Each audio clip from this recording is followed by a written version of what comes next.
Language reveals more than we think. We were supposed to be raised on telepathy. We still have telepathic powers, and this in part is the reason for intuition and feeling other people's energies. Language has been an attempt to cut off this connection. Every word we say is a magic spell. So spelling, spell casting, has been specifically used to denigrate our divine selves. We are born into this world. Born comes from the English word barren. Today's definition of barren is unfruitful, bleak, and lifeless. Our children, as designated by our language, aren't even ours. Parents are a pair who rents. Our governments, especially our courts, don't treat a parent's right to control and direct the upbringing of their child as a fundamental liberty. We're forced from a young age through many types of indoctrination, and our parents are helping in this process. Look at the word childhood. A hood is used to cloak and hide. The etymology of children is chill and dren. Chill means cold. Dren is a name meaning a strong and healthy individual. So children are strong individuals who must be chilled, made cold. Stay with me, this will all come together. In Ballantyne's 1948 Law Dictionary, the term human being says sea monster. When we see monster, we get the definition, a human being by birth, but in some part resembling a lower animal. In the Oxford New English Dictionary of 1901, a human is defined as belonging or relative to man, as distinguished from God or superhuman beings. So these definitions are telling us we're monsters and have no inherent divine qualities. The word live backwards is evil. Our language is telling us we're born as monsters who are bleak and lifeless to a pair who rents us out to the government and other corporations that indoctrinate us. Our childhood is spent under a cloak, so our divinity will be hidden from us, and we're evil when we live. Our sentences are made up of words. The word sisters in Greek mythology were fates or witches who controlled the fates of man. Every word we say directly affects our reality and ultimately our fate. The Egyptian deity Thoth is said to have invented language and writing. The original purpose was to use words for magic. The words write and write are pronounced the same. A rite is a ceremony or ritual. Whenever we're writing with words or speak, we're initiating a ritual. Books contain chapters. A chapter often refers to a sect of a secret society or religious order. To page someone is to summon them. Pages in books made of words are summoning things to enslave or imprison our souls. The word grammar comes from the French word grammaire or grimoire. Grimoires were ancient magic books which contained instructions to summon demons. I want to mention sounds affect everything around us. The study of cymatics is the study of sound vibration on matter, and it has been demonstrated that vibrations and frequencies create geometric patterns in sand and other mediums. We wake up each morning. A wake is a funeral party held for the dead. At the beginning of each day, we say to each other, "Good morning." Mourning is what you do when you're sad for the loss of someone or something. We begin each day reveling in the mourning of our divine nature, which has been stripped from us, by calling it a good morning. It's pretty masochistic if you ask me.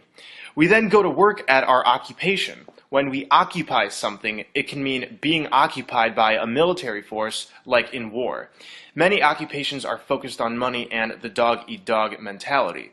The dollar bill comes first before the environment or even each other. Therefore, we are committing war against each other and Mother Earth during each day we work our occupation. We are the military occupiers. An urn is for the ashes of the dead. For the average 9-to-5 worker, it would have to be one of the weekdays in order to earn a living. I agree, you would have to be in a weekdays to earn a living. During the week, we become weaker and weaker until finally it's the weekend, and we have become weakened. Somebody or something who is weakened has no power. And during the weekend, many of us turn to drink alcohol. Alcohol comes from the Arabic word al-kul, which is a body-eating spirit. It's also the source of the word ghoul. We drink booze or booze. Booze are synonymous with spirits who scare you, but what can you expect when you're drinking spirits? Alcohol has always been a medium for entities to flow through, and the effects in part demonstrate this. In Sigmund Freud's model of the psyche, he outlined 3 parts of the self: the ego, the superego, and the id. The id is the realm of our deep-seated fears. The id is considered a sort of third person hiding outside the conscious and superconscious mind. We use the similar word it as a sort of third person in our use of speech.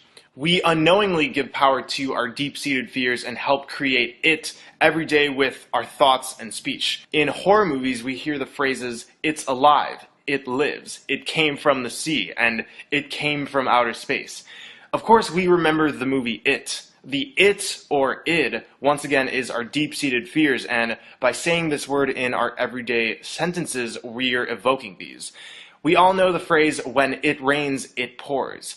Satan, the ram or goat god, has also been known as Pan the Piper.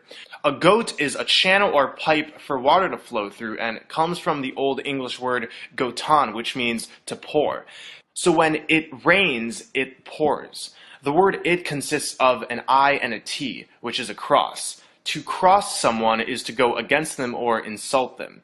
I cross. I'll also mention that we live on an enclosed flat plane. Planet is simply plane with a cross at the end.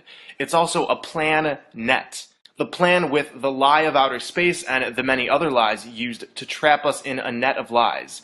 When we graduate, we receive a diploma. Diploma comes from the word deplume, meaning to deprive of feathers. We receive our degree. A degree is a line bent to angle. When we accept a degree, we are admitting that we are bent and confused. Education, as we should all know by now, destroys knowledge, just like how the medical establishment destroys health and the government destroys freedom.